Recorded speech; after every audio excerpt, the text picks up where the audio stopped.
right, we're gonna let's take some questions, and my only rule, you guys will handle the questioning, but my rule is if you're left, you get to go first, because it's more interesting and more fun. Do you dare? That's it. Hi. Hey, how's it going? Is this on? Okay. Why are you doing this? Is it for fame?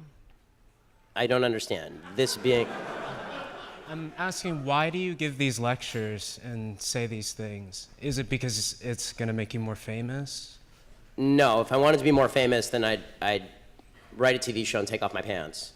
I mean, no, the purpose of giving these lectures is to speak basic truths to generally crowds of people who either disagree with those basic truths. I encourage more leftists to come to my lectures, and also to arm people who believe in truth with facts that they can use to combat lies. That's the purpose of the lectures. Also, I get paid.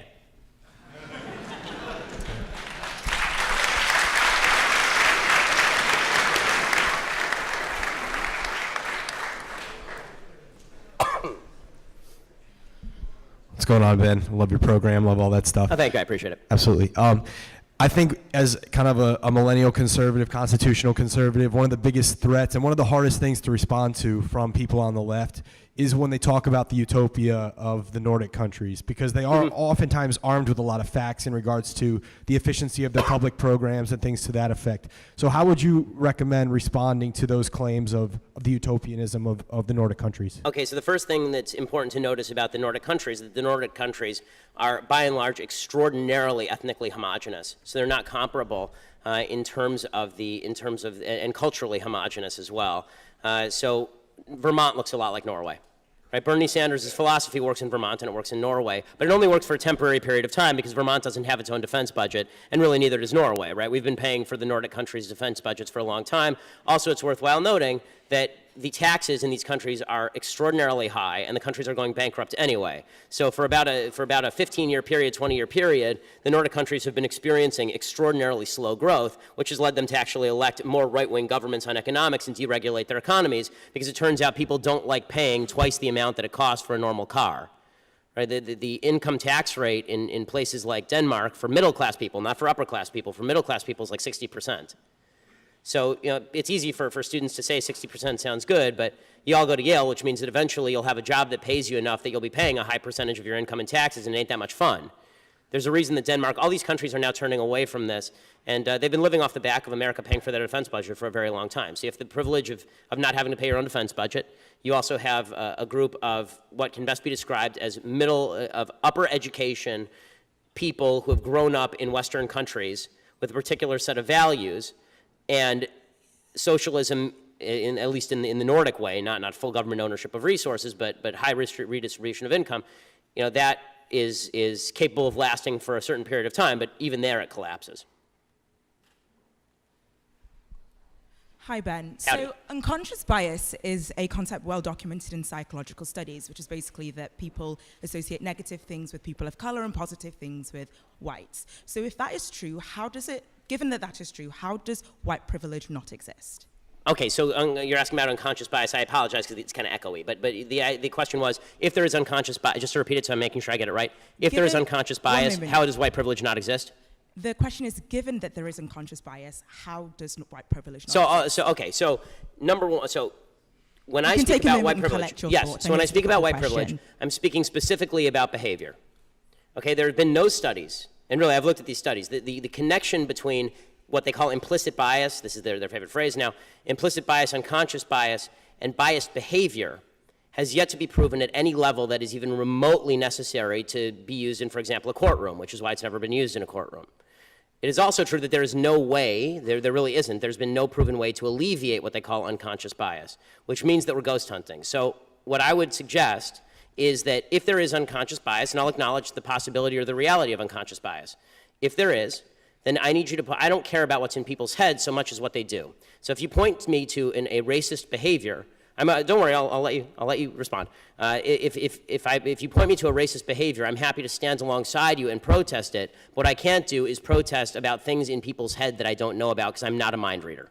Okay, so that's a really interesting response, and to that I have two questions. Firstly, what I've heard you say that this is something that, the way people think doesn't affect their behavior.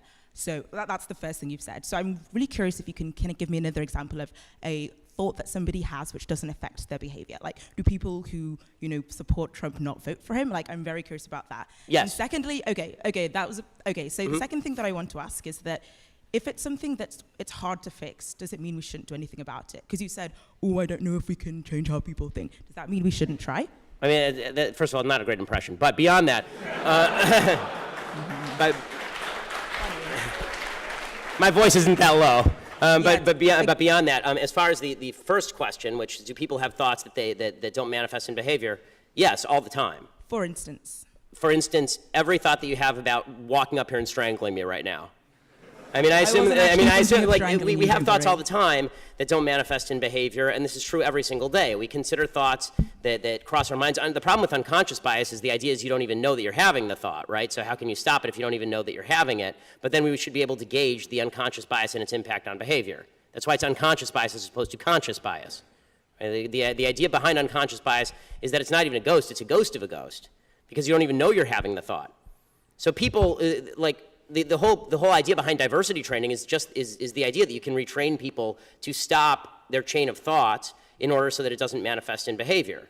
I don't think that every thought manifests in behavior. If it did, then every time a man saw a good-looking woman walk down the street, a straight man saw a good-looking woman down the street, we'd have a real mess on our hands. So the second question, the idea was a little too broad for me to respond to, which is, just because something is tough, don't we have to face up to it? Yes, we have to face up to tough things all the time. And one of the tough things I would suggest that we face up to is that you have a lot more control over your own behavior and the decisions you make than the supposedly widespread unconscious bias of people you've never met.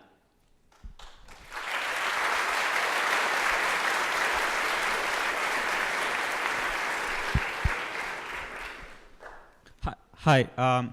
So you spoke a bit about the the boost and the negation of the SAT scores that black applicants may receive with comparison to Asian people or in comparison to white people. Yeah, I spoke about the Princeton study, correct. And you also spoke about how there is not an equality of outcome in this nation.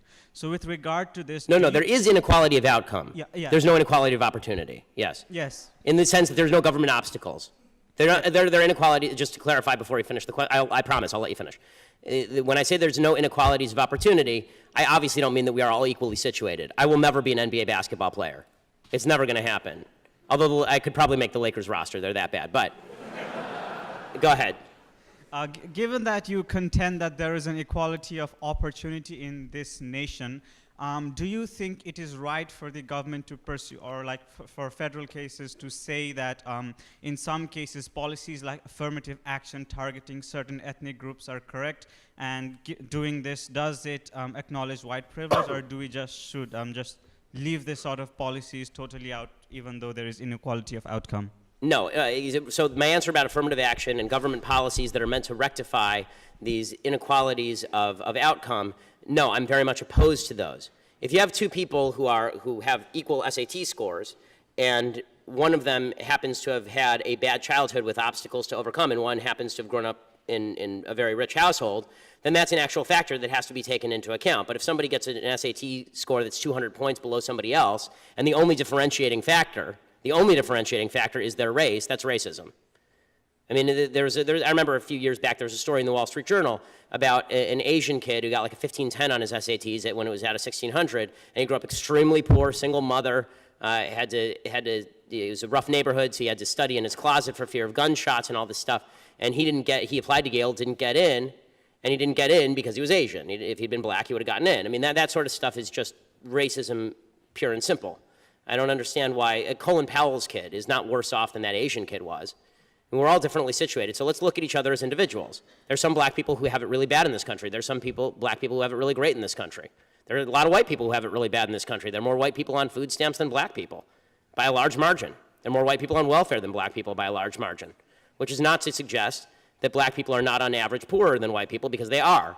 But we're going to be in a much better position to do justice when we stop focusing so much on the perversion that's known as social justice. Social justice stands in direct contravention and opposition to justice. Justice is about you take action, you get what you deserve. Social justice is about you take action, and we may or may not give you what you deserve based on what we think your social group deserves. And that's evil. That really is. I mean, the idea that we're going to not judge the individual, we're instead going to judge what is most apropos for society based on the group to which you belong, and in some cases to which we arbitrarily place you, that's actually evil. The social justice is another word for redistribution of outcome and unfairness. Justice is a word that doesn't need a modifier. Like the word good doesn't need a modifier. Social justice doesn't need a modifier. You add social to it, you're detracting from the original word. Good evening, Mr. Shapiro. Thank you for coming down.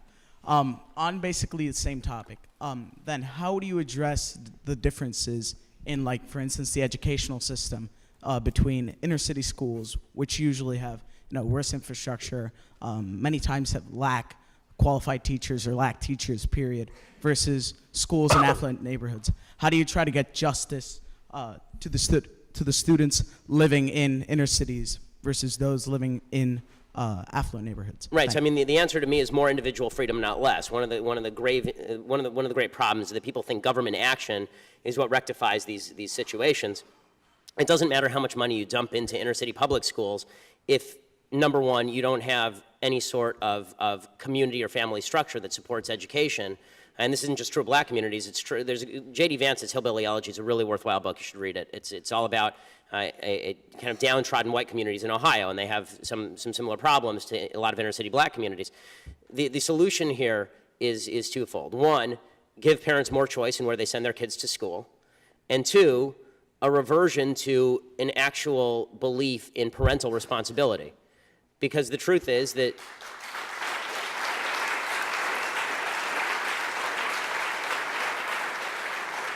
the idea that kids are failing in the inner city because they just have bad teachers isn't true. I mean, if you've ever met the teachers in the inner city, some of them are wonderful. Right? Some of them, they're really doing the best they can, I think. I think the bigger problem that you have is when you have broken families and you have people who are not inculcating the value of education, and when you have people who are saying to young people, and this is true all over the country regardless of race, this is one of my problems with this election, is I think all of the candidates in their own way are basically saying, you're a victim of the society, so individual responsibility no longer devolves to you. If you actually have parents saying to their own kids, okay, I expect you to do well. I expect you to get an education. It's not a suggestion, it's an expectation that you're going to work hard. Then there really is, that's the only way that this is ever going to get solved. Parents are I have my own kids, I'm the one, in the end, even if there are no, I'm not going to send my kid to public school. I'm going to send my kid to private schools because the public schools in my area are a failure. LAUSD spends about $10,000 per student per year, and it's the worst school district in America. I'm going to send my kids to private school, but even if there were no private schools available, my job is educating my kids, just like my job is feeding my kids. My job is to take care of my kids. If I do nothing else in my life, taking care of my kids is my sole responsibility, and people who fail to recognize this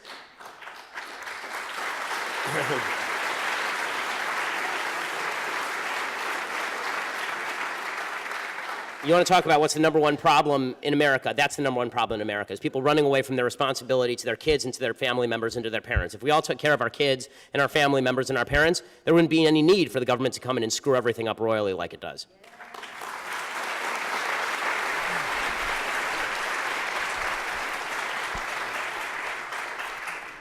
Hi, Ben. I'm not a Yale student, but I'm down here because I was interested in the presentation.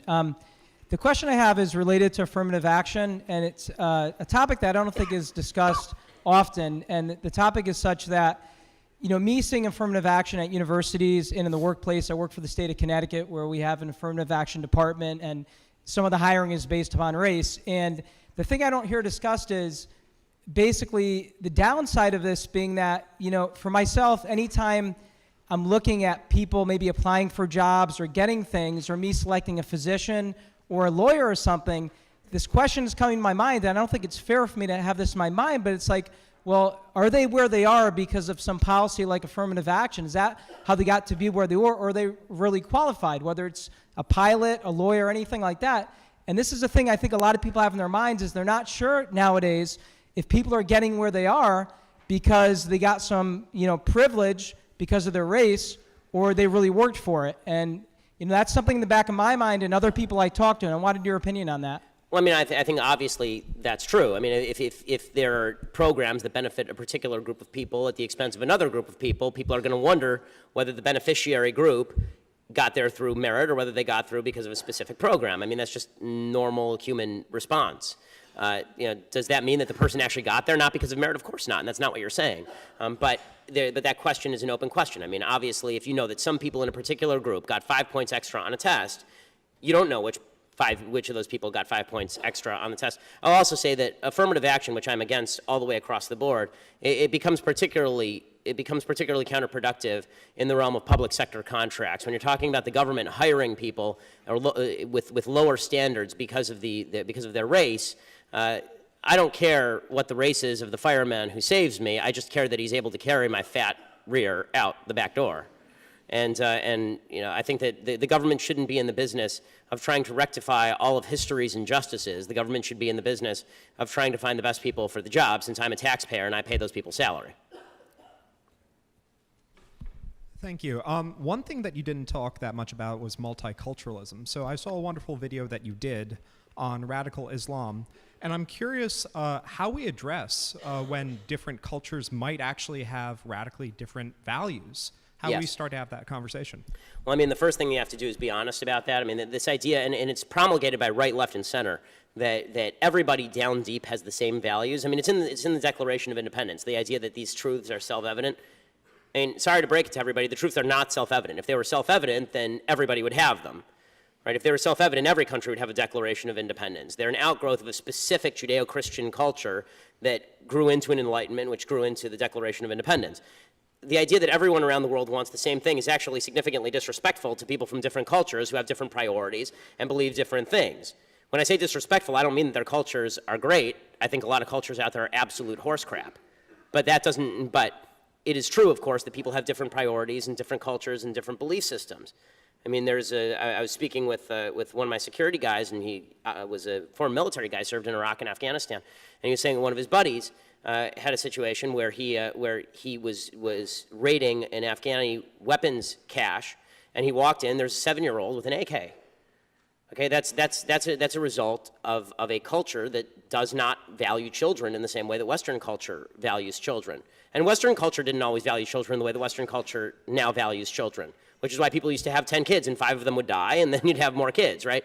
They didn't even used to name kids for the first couple of months in many Western cultures. So culture shifts over time, and it's important to recognize these differences in culture because you have to know what the obstacles are and the differences are before you can actually come to an agreement about what can change and what can't be changed. It's a little bit of a world-beating notion that you can walk into Iraq and magically change it into a Western democracy, as George W. Bush found out. And it's also a bit of foolishness on the part of the left that any person from any culture is necessarily going to hold the same values that we are. When people say, everybody loves their children, well, it's hard for me to say everybody loves their children when I see pictures of a Hamas terrorist strapping a suicide bomb at a 3-year-old. I don't think that person loves his child. I think I like his child more than he does, probably. We just have time for a couple more, so. How's it going, Ben? I have a question, kind of a legal question that's in the news lately. Colin Kaepernick doesn't want to stand for the national anthem. Uh-huh. And I'd like to bring ESPN fired Kurt Schilling for having different opinions that they wanted to promote. Yes. Can the NFL, Roger Goodell, technically just get rid of Colin Kaepernick from their... I mean, I don't know how the contractual situation works between the NFL and the teams, whether he can, I mean, I suppose he could suspend him or fire him for conduct detrimental to the league. It's a private organization. It can do it at once. ESPN can fire Kurt Schilling. You may disagree with their decision to fire Kurt Schilling. I did, but I think that the idea that the NFL is somehow barred from doing that is silly. Now, do I think the NFL should get rid of Colin Kaepernick? No, I don't, actually. I think that Colin Kaepernick should be allowed to do that, and people should be allowed to boo him and root against him and hope that he gets sacked every time he gets on the field. I think that's probably the best solution.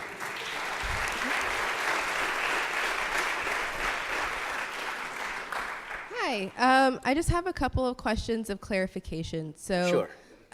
You touched on it a little bit towards the end of your lecture, but if you could describe more, I guess, elaborate more on what you mean by decency and these fundamental values, especially in light of the statements that you just made in response to the question, not this last question, but before this, recognizing the fluidity of culture and cultural values and the existence of cultures that don't necessarily share the same values, and how do you account for that, moving towards a common set of values? How do you, if you believe that it is useful, develop coalition politics in order to move towards a collective sense of value?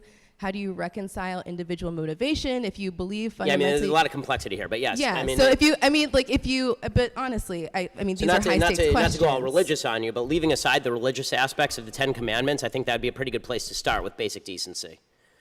Right? Don't steal,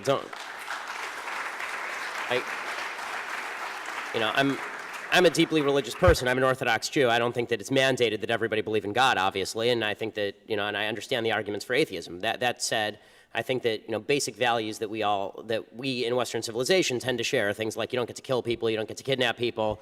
I think that values that have developed later, anti-slavery values, for example, that are a later breaking development from Western civilization, but have roots in Judeo-Christian civilization. Those are values that are fundamental values of decency. The ones embodied in the Constitution seem to me to be good values. Like, I don't get to harm you because I don't get to use the government as a club against you because I disagree with what you say. I don't get to use the government as a club against you because I disagree with your religious practice that doesn't infringe on me. I have sort of a John Stuart Mill view of interpersonal decency when it comes to governmental intervention, and that is I get to wave my fist around as much as I want so long as it doesn't hit your face. I just wonder about the slipperiness of that, right? Because that same value system has been used to justify a number of things that I think we would understand to be fundamentally unjust. Well, give me an example. So as I say, the John Stuart Mill system would definitely not value slavery. I mean, that's not me waving my fist around until I hit your face. That's me putting you in chains. I mean, that's a fundamental human evil because I'm violating somebody else's rights. So it's the basic value that originally springs from the notion that we're all created in God's image, and then consummates in the idea that we're all equal under God, and that we all have equal rights under God. That doesn't allow things like slavery, and it fights against things like slavery. Now, where I think that some people get dicey about this, I don't want to lead you here, but I think this is where some people get dicey about this idea, is they say, okay, well, what about the things where I'm waving my fist around and I'm not formally hitting you in the face, but you're getting me upset? So, for example, if you have a private business and the private business decides to discriminate against Jews, right, or decides to discriminate against blacks or against gays, right? What would you do about that? So I don't think the government has any business telling private businesses what to do, because I think that capitalism is colorblind, and that means that if somebody discriminates against Jews or blacks or gays, they'll go out of business. There'll be other people who offer their services. The problem is, once you start to let government or society take a forced stand, an enforced stand as to what quote unquote good behavior is and bad behavior is, you start to get into real trouble. But I think we can all agree what actual harming behavior looks like. Actual harming behavior is not me denying you a service that I don't owe you in the first place. Actual harming behavior is me stealing something from you, punching you, taking your children, something that you have a right to, I'm taking away from you. And you don't have a right to my services. No one does. So just to be clear, is that something that you would define, this is my last question. Mm-hmm. Is that something that you would define in objection, that you set sort of in opposition to things like microaggressions or terrorism that you find to be false on the grounds that they are subjectively offensive? Are the things that you just listed things that you would find to be objectively offensive? Well, so now you're getting into a broader question, which is, are any values objective or subjective? All values, I suppose, in the end, are going to be subjective, but I think the ones that we can most easily agree on, and the ones to which there's an objective standard anyway, that doesn't require you to read my mind. Let's find a standard where we don't have to read each other's mind. So a standard where microaggressions require me to read your mind. I have to try and figure out what's going to offend you and what's not. I don't have to read your mind to know you probably don't want me to punch you in the face. Right? Like there's an objective standard there where I don't have to read your mind. We all sort of agree. And if we can't agree on that, we can't agree on literally anything, and then society's over. So I guess time to buy your food parcels and build your bomb shelters, if that's the case. If we can't all agree it's bad to hit each other in the face, then we have no place to start. Thanks so much. All right, this will be the last question, right? Hi.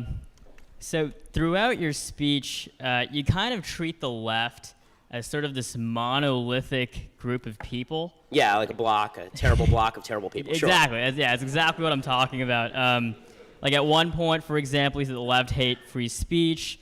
The left only care about diversity but not values. Right, it's shorthand. The left is trying to destroy America's value system. My first question to you is, isn't this sort of kind of generalized hyperbolic language divisive, and doesn't it kind of add to division instead of bringing America together? And my second question is, do you acknowledge that the left is composed of a wide, diverse range of people with diverse viewpoints? Of course, of course. Oh, here's what I define the left as. So, good question. Here's what I define the left as if the speech didn't make it clear. Excuse me. When I say that the fundamental left value, if you believe this, you are on the left. If you believe that fairness of outcome is more important than than equality of rights, then you are on the left. That. I mean, it depends on an issue-by-issue case. You may agree with the left, but I don't think that you are on the left. I mean, since I'm the one speaking, I get to make the definition. But that being the case, by my definition, that's what I mean. When you're asking me what I mean when I say the left. Now you're asking me to read your mind and tell you what you mean when you say the left. What I mean when I say the left is the left means people who believe equality of outcome trumps equality of opportunity. Now, if you want to say that there are people who don't believe that who are on the left, you're using another definition, not the one that I'm using, which is okay. I mean, we can talk about your definition. But by that logic, would you acknowledge that there are people who are liberals but who aren't under your definition? That I will of the acknowledge, left? So which is why I specifically don't use the term liberals. I don't equate liberals and leftists. They're not the same. Okay. I think there are liberals who believe what old school liberals used to believe. The whole idea, I may disagree with you, but I'll die for your right to say it. But that's a liberal value. That's not a leftist value. But I mean, this kind of idea of your left.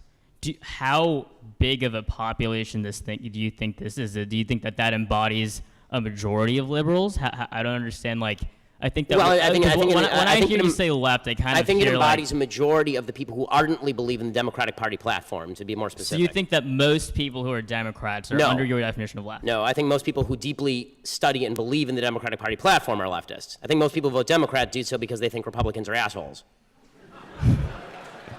I mean.